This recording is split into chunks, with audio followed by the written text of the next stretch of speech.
Reporte 100.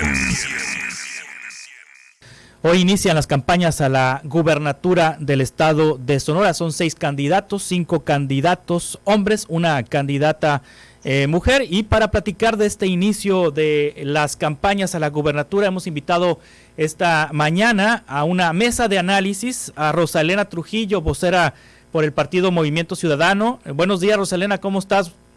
Sí, Juan Carlos, saludos. Igualmente, Bulmaro Pacheco, presidente de la Fundación Colosio. Bulmaro, ¿cómo estás? Buenos días. Buenos días, Juan Carlos, muchas gracias, a la orden.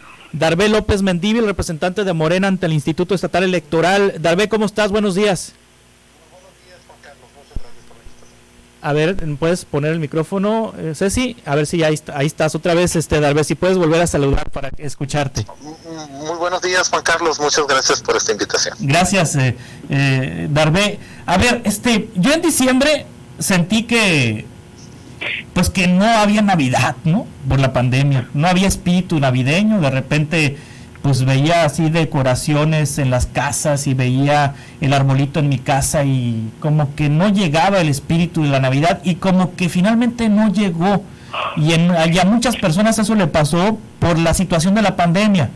Hoy me siento igual, como que no siento que haya campañas a la gubernatura, o no sé si me vale, o no sé si haya cosas más importantes en la vida de las personas en este momento que las campañas a gobernador. ¿Cómo le harán los candidatos para llamar la atención? Porque sospecho que nadie los va a pelar, Rosalena. Mira, si fuera encuesta, las preguntas que tú planteaste, yo creo que la gente hubiera respondido todas las anteriores. Creo definitivamente que coincido contigo totalmente. No hay esos ambientes tradicionales que se generaban alrededor de una campaña política, y obviamente pues está relacionado con este contexto COVID, con este contexto de incertidumbre que tenemos, de incertidumbre no únicamente respecto a la parte sanitaria, respecto a la parte de salud, sino sobre todo, Juan Carlos, respecto a la parte económica. Creo que eso es ahorita el centro y el eje de las preocupaciones. Si revisamos estadísticas de instituciones como INEGI o revisamos estadísticas desde la iniciativa privada como el Instituto Mexicano de la Competitividad, pues vamos a entender por qué la economía es el eje central ahorita de las preocupaciones de los ciudadanos, por donde la quieras ver. Creo que los equipos de campaña tenemos retos muy importantes por hacer campañas no únicamente llamativas en términos de marketing político, sino campañas que en realidad hagan clic, campañas empáticas que puedan ofrecer respuestas a las interrogantes y a las incertidumbres del ciudadano. En ese sentido, creo que la gente está esperando respuestas precisamente para esta parte que tiene que ver con la pérdida de empleo, que tiene que ver con la reactivación económica y obviamente aquello que tiene que ver con la salud, ¿no? Sí. En esa parte yo creo que es donde los ciudadanos nos lo han dicho, y yo te lo digo en el recorrido que Ricardo hizo pre-campaña por los 72 municipios, esa era la constante, esa es la preocupación. Creo que ahorita la gente, si le das la camiseta, si le das la pulserita o si le das cualquier otro souvenir político, creo que a la gente no le importa y no le interesa. Sí, Bulmaro Pacheco, ¿cómo le harán para llamar la atención del electorado? Porque pues ahorita la mayor preocupación de la gente es cuándo llega la vacuna, ¿no?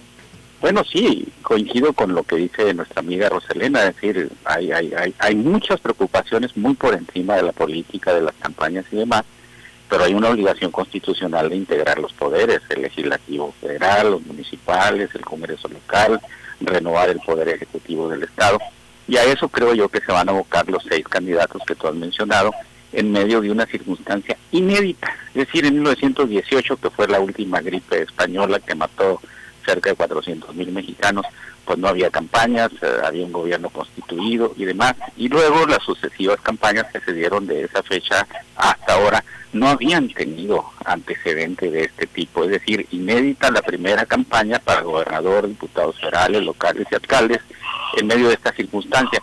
Pero aún así, Juan Carlos, yo creo que los mismos candidatos y los mismos partidos que los postulan, siguiendo las indicaciones como la entrevista que tuviste hace rato con la presidenta del Instituto Estatal Electoral, habrán de diseñar los mejores mecanismos de comunicación con la gente, En 2018 no había redes sociales, no había internet, no había Facebook, no había todos estos mecanismos que tenemos ahora, pero ya creo yo que una buena campaña que va a aprovechar los 93 días que son para gobernador deberá establecer bases de comunicación con los protocolos que indique la autoridad de salud y sobre todo cuidando que no se extienda la red de contagios entre la población, porque eso sería contraproducente. Sí, va a ser a través de columnazos, ya no se usa periodicazos porque todo es digital, pero va a ser a través de columnazos, periodicazos, campañazos, campañas negras, campañas negativas, como van a llamar la atención los candidatos de Darbe López Mandíbil.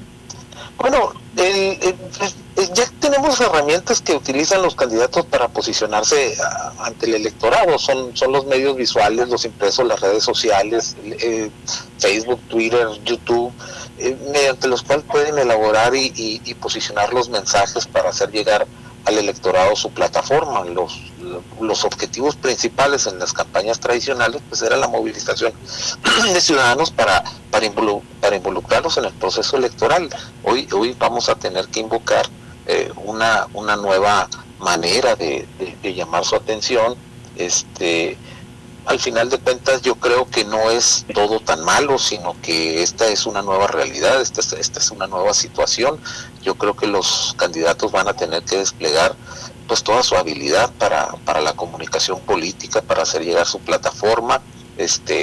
No veo el escenario tan trágico, sino que creo que depende de la capacidad de adaptación de los equipos de campaña, de poder hacer llegar sus propuestas. Antes se privilegiaba el contacto físico, se privilegiaba el estar presente, la interacción.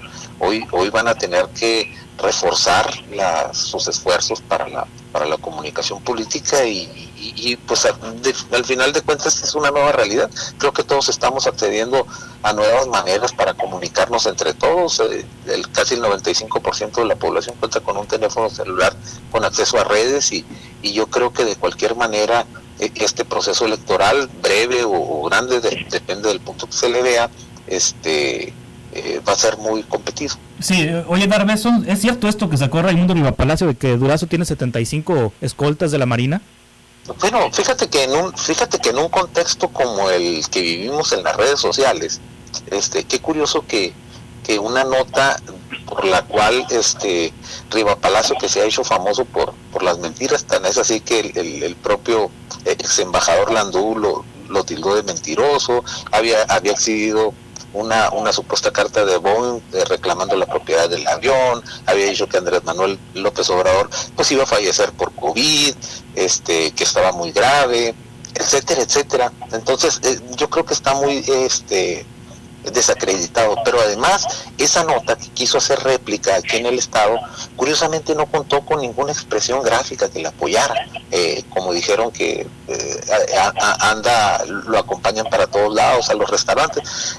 Es falso, la verdad es que es falso, es una manera de golpear a Alfonso Durazo, pretendiéndolo presentar como una persona autoritaria, como una persona que no tiene sensibilidad, que requiere de gran protección porque tiene problemas con grupos del crimen organizado. Entonces, yo creo que es inútil el señalamiento, es una columna más de Rivapalacio que se ha hecho famoso por expandir mentiras. Esa es la verdad y es lamentable, ¿no?, que tenga un espacio público de periodismo que debería de ser respetable y que no siga las reglas del periodismo. Sí, ¿coincide usted con eso, Bulmaro Pacheco?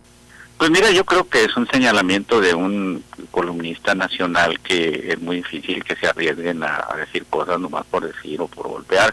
No apruebo ni desapruebo, simplemente que es una cosa que debe de investigarse, debe quedar clara, porque sí es preocupante que se dé esa información, y sobre todo señalan también al coordinador de la campaña de Durazo, a Valencia, de que está cobrando en seguridad. Eso debe quedar claro, pues, para que ese ambiente de campañas sucias, de ataques, de diatribas, no sea el signo de estas campañas, y que podamos tener realmente campañas civilizadas, con muy buen nivel de diálogo, con buenos debates y sobre todo con propuestas.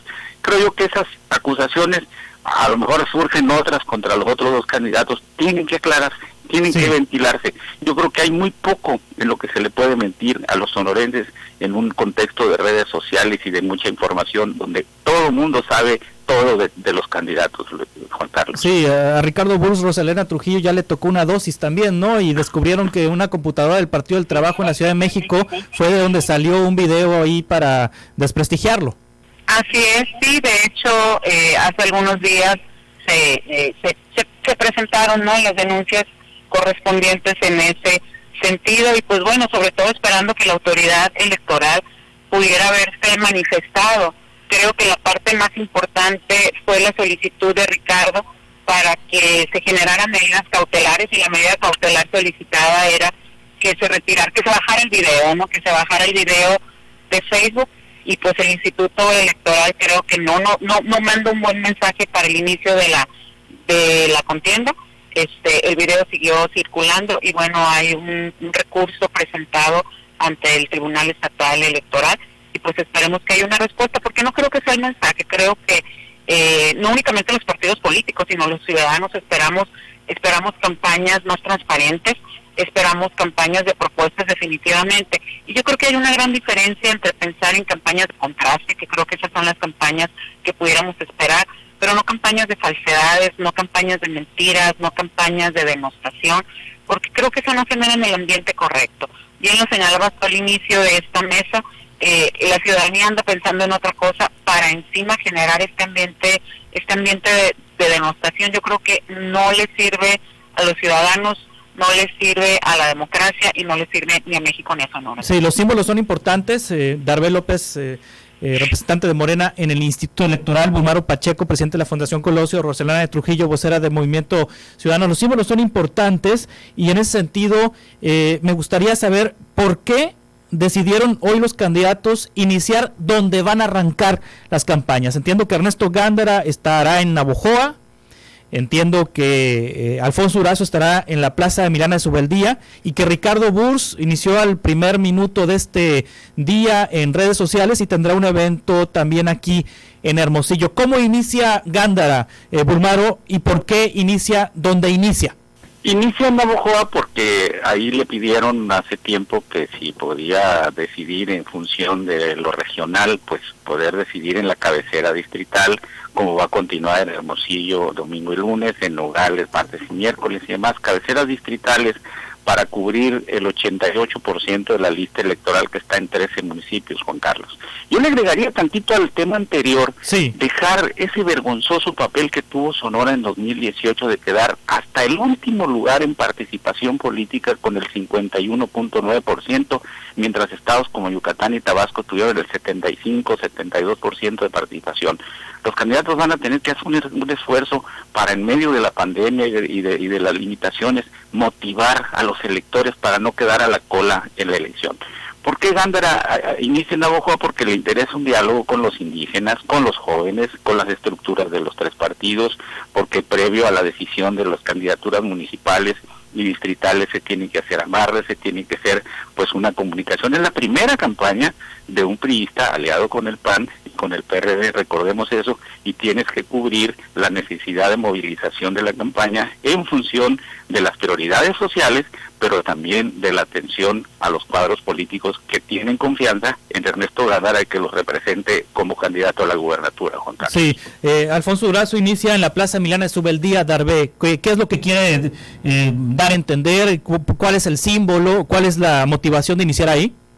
Bueno, la Plaza Emiliana de Subeldía es conocida tradicionalmente como el lugar más icónico de aquí de nuestra ciudad. Nuestra ciudad es la capital del estado y el mensaje pues no puede ser más claro. Toma el inicio de forma plena para efecto de mandar un mensaje y mostrar hasta cierto punto la confianza y la fuerza pues no de la campaña como la inicia.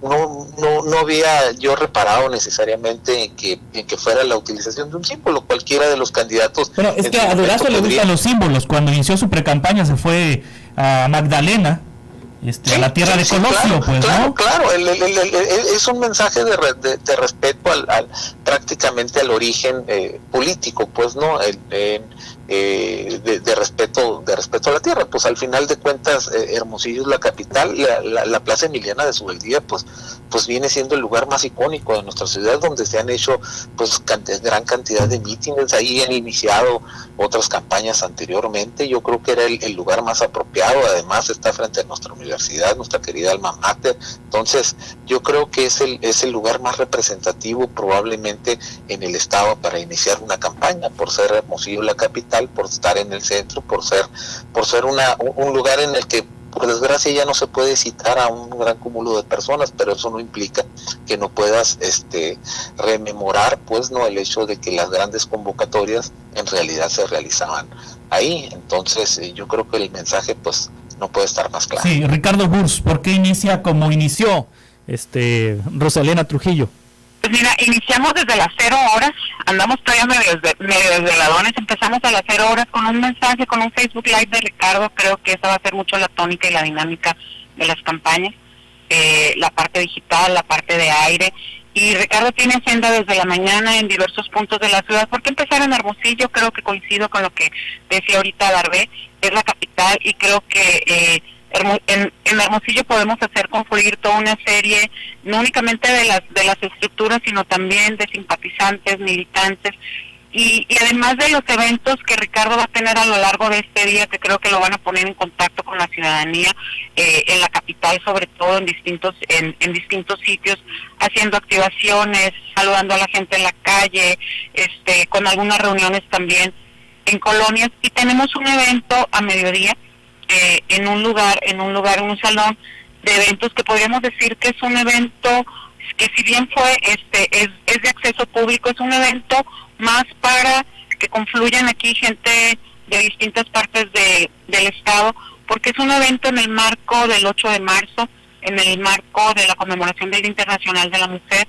y es un evento donde confluimos hombres y mujeres, liderados por Ricardo Burs, sobre todo para hacer acuerdos respecto a cómo debemos construir en Sonora en igualdad.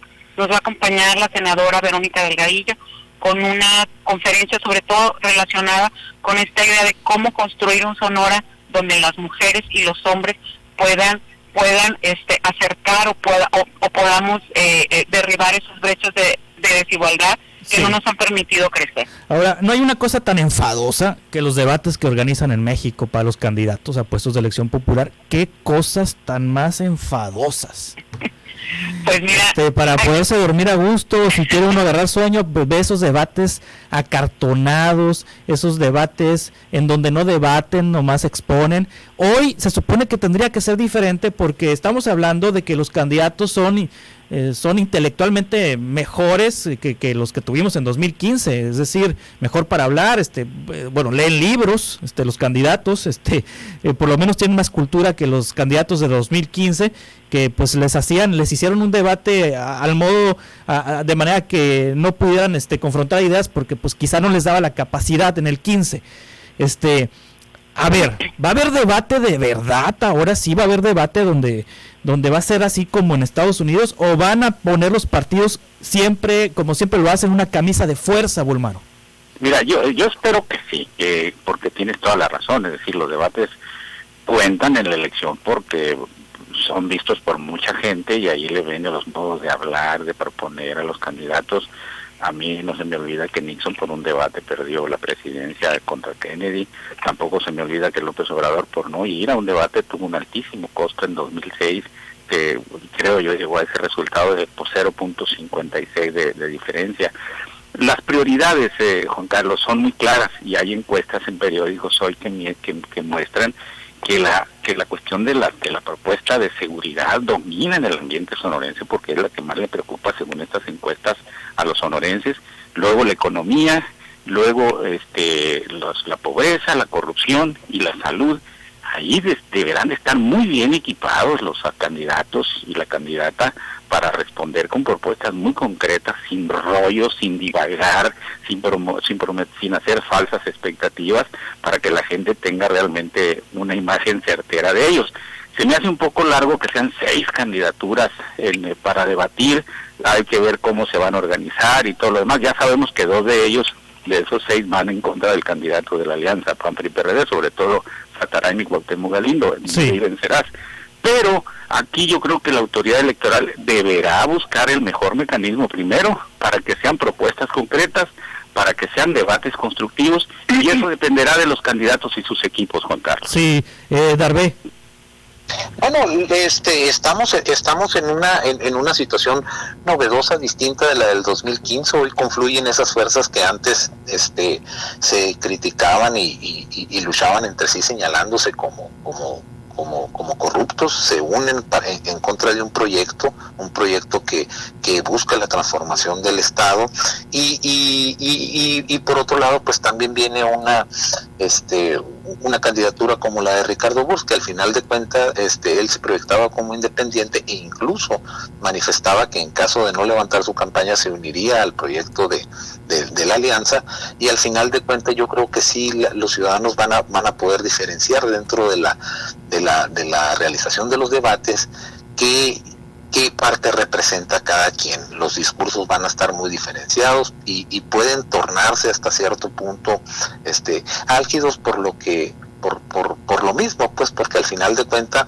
este proceso en el que la alianza representa algo y también el candidato del movimiento ciudadano pueden hasta cierto punto coincidir en la situación del Estado, en la conservación del estado de las cosas. Entonces y evidentemente eso puede molestar cuando un proceso de transformación viene a señalarles que ya es necesario cambiar, cuando viene a postular a los ciudadanos una nueva forma de hacer política. Entonces puede ser que en los debates surjan unas diferencias que hagan muy marcado y que se torne hasta cierto punto álgido. Yo no lo creo así, están muy preparados, son todos los candidatos, yo creo, y la candidata también, son personas muy muy bien preparadas, y yo creo que sí estamos a punto de presenciar pues unos debates un tanto diferentes en los que priven las propuestas pero que también se hagan las diferencias muy claras de qué representa cada uno de los candidatos. Sí, Rosalena Trujillo, sí. Coincido contigo en esa parte que mencionabas, que los formatos de los debates nunca han sido lo más atractivos, nunca han sido inclusive instrumentos generadores para la toma de decisiones de los ciudadanos, que creo que es un poco la dinámica que podrían ofrecernos. El día de ayer el Instituto Estatal Electoral debió de haber generado la información sobre los debates que se van a realizar. Tengo entendido que va a ser uno en abril, el otro en mayo, son dos, y algo que me llama mucho la atención es que si bien esperamos tener formatos diferentes o debates donde se contrasten las ideas, se contrasten las propuestas, pues yo creo que en este caso los debates también van a limitar mucho esa posibilidad, porque no olvidemos que tanto el candidato de en este caso Cuauhtémoc Galindo como el Bebo Satarain, pues en un primer momento se exhibieron como personajes políticos que estaban interesados en participar dentro de la estructura de Morena. Entonces pareciera como que los mandaron, los alquilaron para otras fuerzas políticas. Entonces yo no creo que haya mucha diferencia. Para mí son candidaturas alquiladas. Respeto mucho la propuesta de la doctora Rosario Robles. Participamos en la red de mujeres en plural. Creo que ella tiene un objetivo muy diferente para participar en este proceso electoral, pero al final de cuentas no creo que vayamos a ver mucha diferencia, porque tanto la candidatura de Bebo como la candidatura de Cuauhtémoc Galindo para mí es una candidatura que se da dentro del paraguas de Morena y sus partidos satélites, definitivamente. Sí, a mí me quedó muy grabado en la elección pasada cómo el PREP se cayó, ¿no? A estas alturas de la tecnología se cayó y dejó de contar los votos, o dejó de contar más bien las tendencias en la elección de presidente municipal de Hermosillo. Lo que es una realidad es que el Instituto Estatal Electoral está muy manoseado por intereses de los partidos, porque pues hay cuotas de los beltronistas, hay cuotas de los panistas, hay cuotas de Morena. Más recientemente, del 18 para acá, hay cuotas de los partidos. Pareciera que el instituto es un lugar donde los partidos se reparten por cuotas las posiciones. ¿Confían en el Instituto Estatal Electoral? La vez pasada esa caída del PREP estuvo medio sospechosa, Darvé. Bueno, como tú lo sabes, Juan Carlos, yo soy representante, soy integrante del Consejo General del Instituto.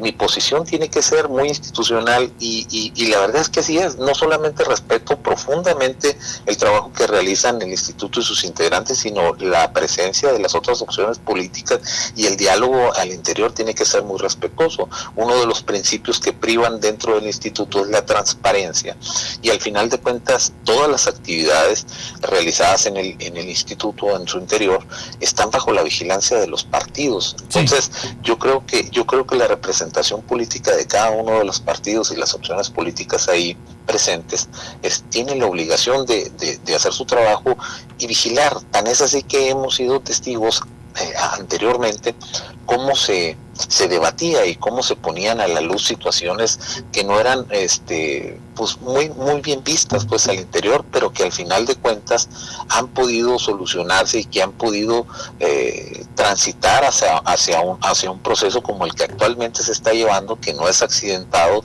que evidentemente habrá diferencias políticas, habrá debate intenso, pero ello no significa que se le reste credibilidad. Yo creo que todos los partidos tenemos la responsabilidad de proporcionar nuestra cuota de credibilidad para procurar que nuestra democracia no se vea manchada con la descalificación del árbitro electoral. Sí, ¿confían en el árbitro, Bulmaro? Pues mira, aun cuando los consejeros son aprobados ya no aquí en Sonora, sino en el Senado, se reformó, tienes toda la razón en cuanto al sistema de cuotas, que ojalá en este proceso no se refleje. Ya hubo una denuncia contra un familiar directo del candidato de Morena que trabaja cerca de la presidenta y parece que ya le dieron licencia, que cuando menos de aquí al proceso no participe. Al cuñado. Al cuñado, sí. Durazo, entonces, sí, entonces eso pues no debe de repetirse y ojalá que en este proceso funcionen las otras instituciones como los tribunales, las fiscalías y demás, porque es inadmisible que siendo una campaña tan cerrada y una elección tan cerrada en cuanto a las cifras, donde van 3 contra 3, porque no son 6, son 3, son Galindo, como dice nuestra amiga Trujillo, Galindo, Satarán y Durazo juntos contra Ernesto, Ricardo y María del Rosario Robles. Es decir, aquí harán gala de toda su sapiencia, de toda su experiencia, pues para tratar de buscar el voto, pero también desterrar, ojalá, Juan Carlos, los vicios, las vergüenzas, la compra de votos, las presiones. Y andan varios sindicatos pidiendo listas de 20, por ejemplo, a favor de Alfonso Durazo en algunas instancias, porque son sindicatos que tienen muchas gestiones federales pendientes, porque tienen miedo de que haya un coletazo del gobierno federal y les quite los liderazgos, como en el CENTE, la FED, el sindicato del Colegio de Bachilleres y demás.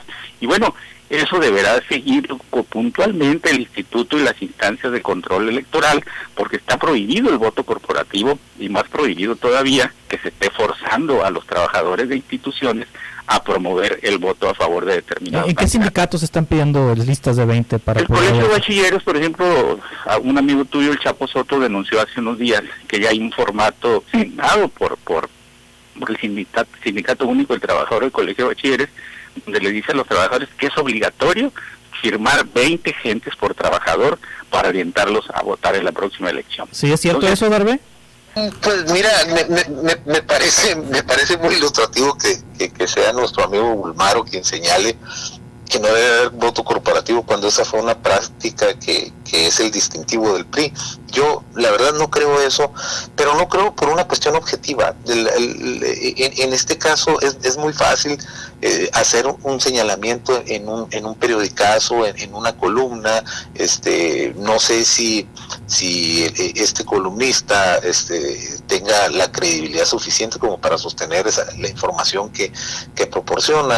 Creo que ha tenido señalamientos de ser favorecido por algunos convenios en el gobierno del estado. Es decir, yo creo que por la objetividad a la que estoy obligado a preservar, es decir, atenerme al objeto y a la información precisa que se nos pueda brindar, pues esperarnos, si es verdad existe una denuncia, verificarla.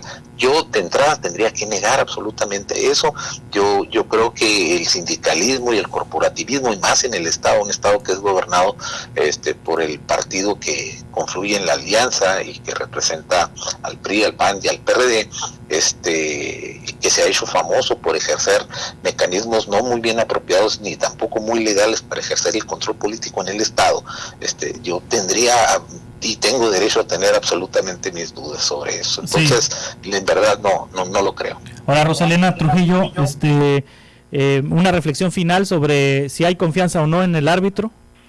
Mira, yo creo que los partidos políticos los estamos de alguna manera con un objetivo de poder blindar también y de poder participar en cómo generamos credibilidad para las instituciones. No es únicamente responsabilidad del instituto, pero el instituto tiene que transparentar muy bien todas sus acciones en este contexto del proceso electoral, y desde transparentar desde conflictos de intereses, participaciones de personajes, de familiares relacionados con los candidatos o con sus equipos de campaña.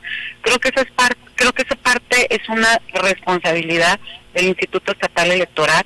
Los partidos políticos tendremos que hacer nuestra parte y también tenemos la responsabilidad de denunciar.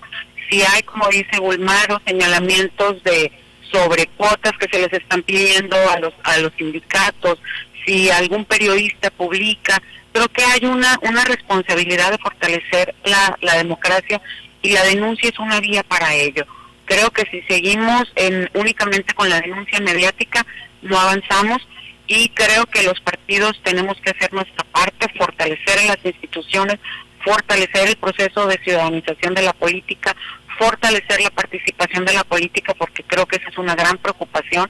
Fuimos el último estado en participación política en abstencionismo en el 2018, y el contexto de COVID ahora pues probablemente nos ponga en un contexto mucho más difícil, ¿no? Entonces yo sí convoco a que los partidos, los equipos de campaña y los propios candidatos hagámoslo conducente. Sonora merece un proceso democrático, merece un proceso limpio, merece un proceso transparente, y obviamente merece que quien gane, que el candidato que gane, sea el candidato legítimamente, ¿sí? Y ahora sí que con el voto legítimo de los sonorenses llega a gobernar Sonora los próximos 6 años. Muy bien, les agradezco mucho, Bulmaro Pacheco, gracias Darvé López Mandíbil, gracias Rosalena Trujillo. Muchas gracias. Nos vemos el martes en la tele, porque también esta mesa la vamos a replicar en la tele en Megacable a las 10 de la noche el próximo martes. Muchas gracias. Muchas gracias. Saludos. Que pasen buen fin. Reporte 100.